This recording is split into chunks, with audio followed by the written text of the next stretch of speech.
अवामी national party ANP के senior रहनुमा senator Zahid Khan ने सियासत छोड़ने का ऐलान कर दिया है। ANP के सीनियर रहनुमा जाहिद खान अपने एक बयान में कहना था कि एक नज़रिए और सोच के साथ सियासत कर रहे थे।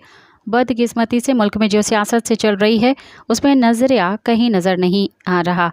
हमने सियासत में बड़ी कुर्बानियाँ दी हैं। मौजूदा हालात इस काबिल नहीं है कि मैं मज़ीद सियासत कर सकूँ। रहनुमा ANP जाहिद खान का मुस्तकबिल के हवाले से कहना था कि अपने हल्के के लोगों के साथ मुशावरत के बाद कोई फ़ैसला करूँगा।